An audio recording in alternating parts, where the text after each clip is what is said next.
Baik, Assalamualaikum warahmatullahi wabarakatuh. Waalaikumsalam warahmatullahi wabarakatuh. Bagaimana kabar anak-anakku? Baik. Alhamdulillah.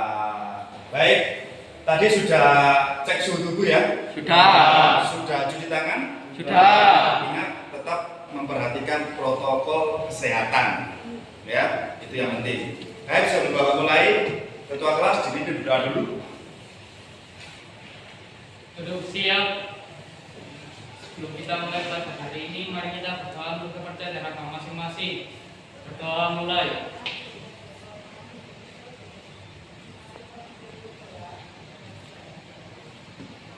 Doa selesai. Baik, terima kasih. Itu dari ketua kelas.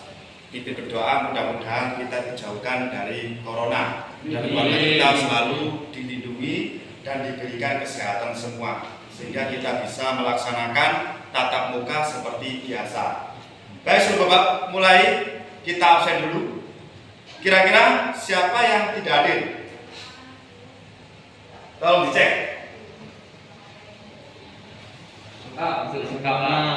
Alhamdulillah, meskipun kondisi corona, kita masih tetap melaksanakan kegiatan dengan baik. Ingat, kita memang tidak bisa memasukkan semuanya sesuai dengan instruksi dari pemerintah.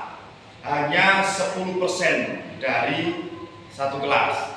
Ya, kalau kelasnya itu kira-kira 36, yang boleh hadir kurang lebih 9 sampai 10 siswa. Baik, sebelum kita mulai pelajaran, alangkah baiknya kita menyanyikan lagu Indonesia Raya sebagai cinta kita terhadap tanah air Indonesia Raya. Baik, ketua kelas dipimpin untuk menyanyikan lagu Indonesia Raya. Hiduplah Indonesia Raya. Indonesia tanah airku, tanah tumpah darahku. Di sanalah aku berdiri dan pandu ibuku.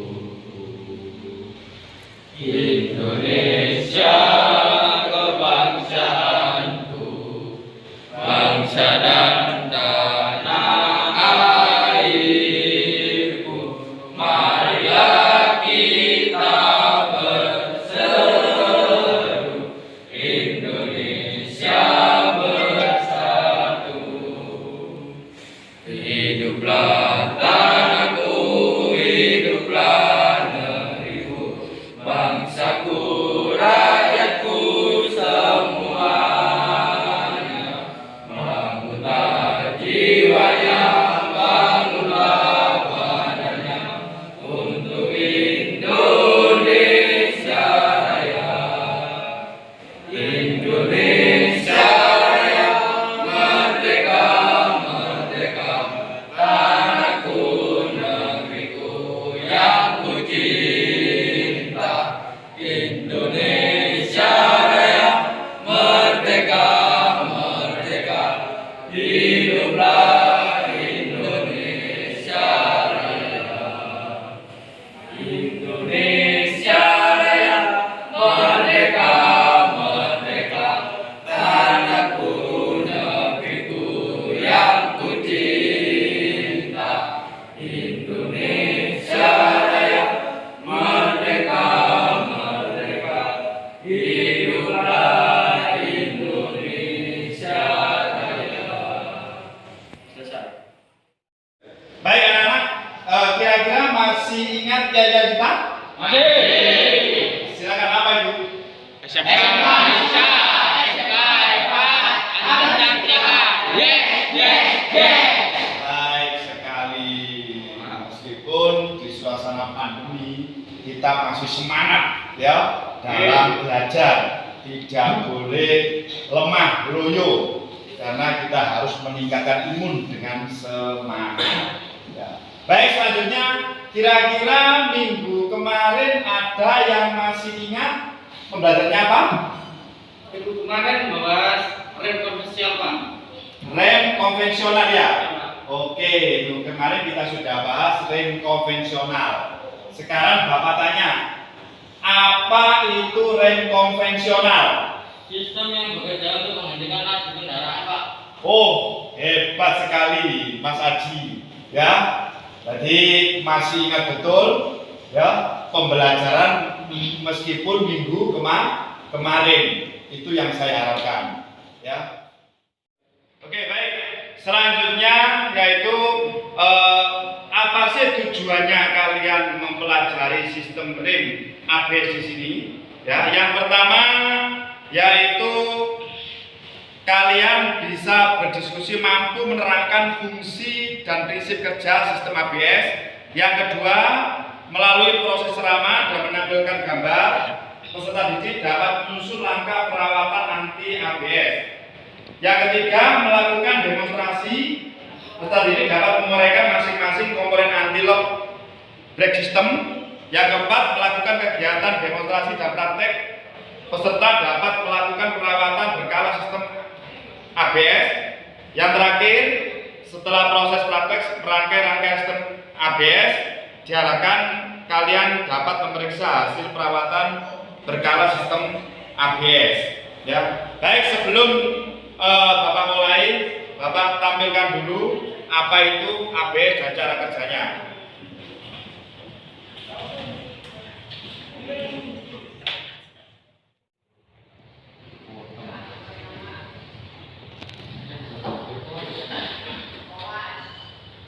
Saat ini, sistem rem anti terkunci digunakan di hampir semua kendaraan modern. Sistem ini mencegah kecelakaan seperti ketika Anda kehilangan kendali kemudi saat mengerem. Dengan ABS, Anda akan dapat mengemudikan kendaraan dengan baik dan juga mengurangi jarak pengereman. Apa itu ABS? Bagaimana cara mencegah kecelakaan karena pengereman?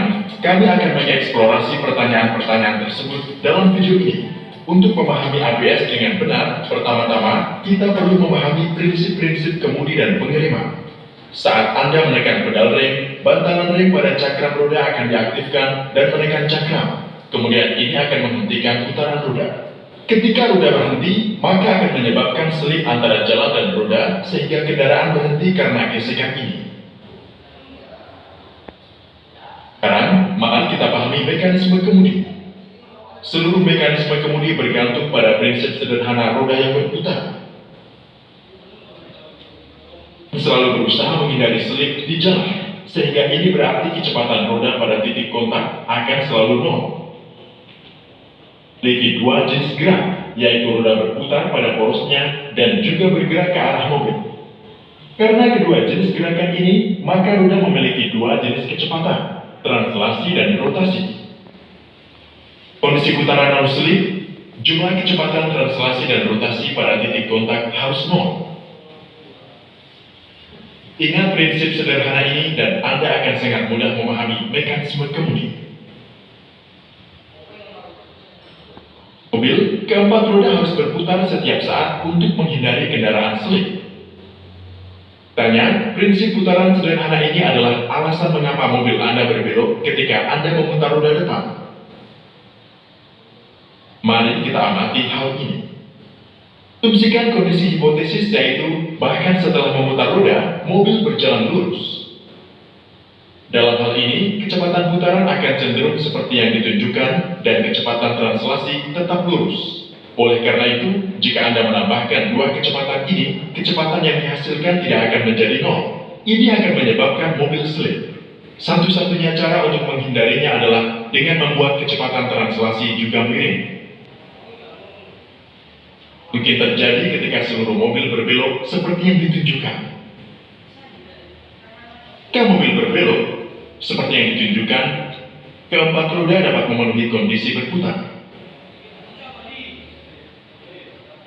Dari tangkapan layar ini, Anda dapat dengan jelas melihat bagaimana kecepatan pada titik kontak keempat roda menjadi nol. Sekarang, mari kita menganalisa mekanisme kemudi pada saat pengereman. Karena bantalan rem sedang diaktifkan, roda berhenti berputar. Meskipun roda diputar, karena roda tidak berputar, tidak akan ada kecepatan rotasi sama sekali. Ini, kendaraan tidak perlu berputar karena ini adalah seperti kasus pengereman normal. Kendaraan tidak akan lagi bereaksi terhadap perubahan pengemudi terhadap kemudi dan akan meluncur dalam garis lurus yang dapat menyebabkan kecelakaan. Kehilangan kendali kemudi, mobil tanpa ABS menghadapi masalah besar lainnya, pengiriman pada permukaan dengan berbagai tingkat traksi. Roda kiri dan kanan berada di permukaan traksi yang berbeda, mengerem akan menghasilkan gaya gesekan yang berbeda pada roda. Ini akan menghasilkan torsi dan mobil akan berputar tak terkendali. Mari kita lihat bagaimana ABS bisa memecahkan masalah ini. Sistem rem anti terkunci ini sangat sederhana. Apa yang dilakukan ABS adalah mencegah roda terkunci sepenuhnya. Sistem ABS termasuk sensor kecepatan yang terpasang ke semua roda. Ketika sensor mendeteksi bahwa roda akan terkunci, unit modulator melepaskan sebagian rem pad di roda tersebut. Dengan cara ini, roda akan bisa berputar berselang saat pengereman. Anda dapat segera melihat efek rotasi roda berselang ini pada kemudi. Roda akan memiliki komponen kecepatan rotasi di fase ini. Hal ini pasti akan memungkinkan kemudi untuk berfungsi dan pengemudi akan dapat mengarahkan kendaraan bahkan selama pengereman. Tapi, pertanyaan besar di sini adalah bagaimana aksi melepas rem secara berselang mengurangi jarak pengereman? Untuk mendapatkan jawaban atas pertanyaan ini, pertama-tama kita harus memahami bagaimana koefisien gerakan antara ban dan jalan bervariasi sehubungan dengan selip. Dalam kondisi berputar sempurna, nilai koefisien gesekan hampir 0. Jika roda 100% selip, gesekan-gesek ikut bermain. Dapat memperkirakan nilai gesekan untuk tingkat selip lainnya bervariasi seperti ini.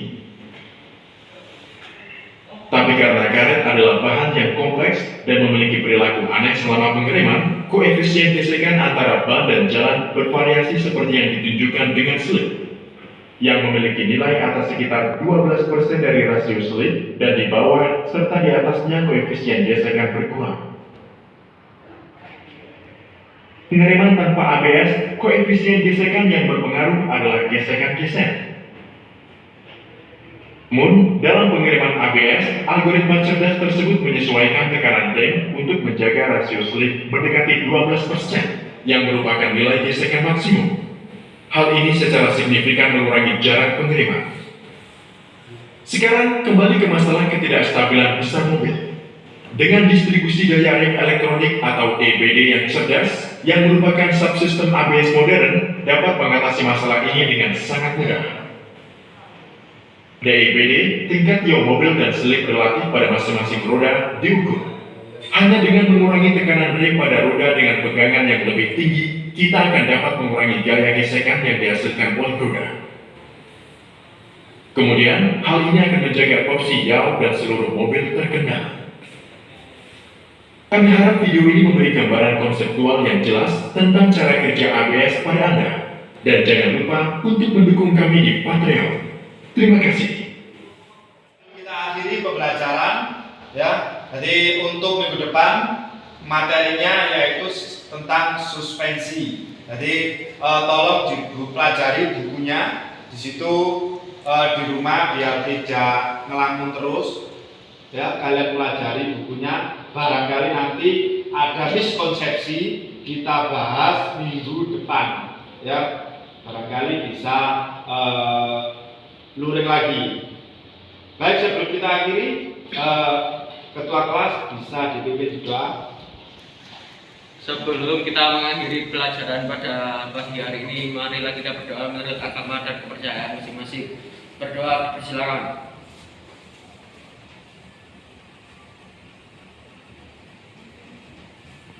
Berdoa selesai. Baik, jaga kesehatan, ya, jangan lupa tetap memperhatikan protokol kesehatan, jangan sampai ada yang terpapar virus corona, ya. Jangan keluar rumah, jangan suka nongkrong, dikurangi nongkrongnya karena virus berada di setiap tempat. Baik, kurang lebihnya Pak Hadi mohon maaf. Akhirul salam. Assalamualaikum warahmatullahi wabarakatuh. Waalaikumsalam warahmatullahi wabarakatuh.